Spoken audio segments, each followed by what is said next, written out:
Nagpanawagan ang Bacolod Modernized Jeepney Transport Association Inc. sa gobyerno ng mga seryoso sa pagpatupad sa Public Utility Vehicle Modernization Program, kagatakan sa madasig nga aksyon ang krisis sa pinansyal sa mga operators sa Bacolod City kag Negros Occidental nga magtuman sa nasambit nga programa.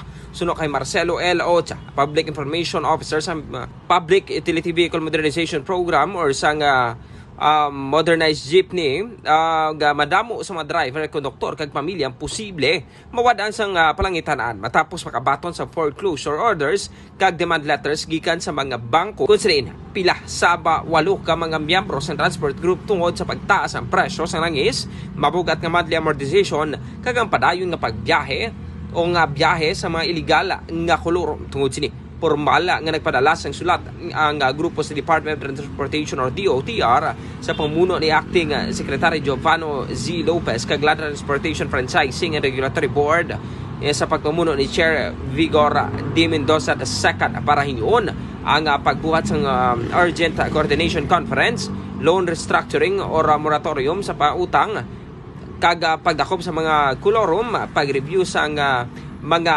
policies kag paghatag sang joint o tigayon sang joint nga dialogue sa DOTR, LTFRB kag Technical Working Group.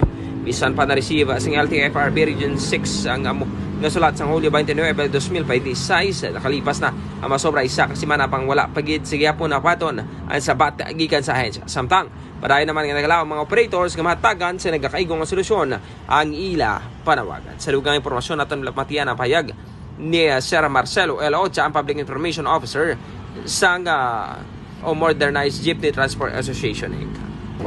Oo, panawagan lang po namin na maging seryoso po ang ating gobyerno sa implementation ng Public Utility Vehicle Modernization Program kasi marami po nakisama sa ganitong programa para po sa pag-unlad ng ating means of transportation, no? At saka of course for 4 years na implementation, marami na po kaming nasakripisyo para po na mapaganda po natin ang ating means of transportation po, especially dito sa Bacolod City. Okay. Si Bombo RJ Kim Kasip, and this is Bombo Radio Philippines, the #1 radio network in the country. Your trusted source of news and information. Basta Radio. Bombo!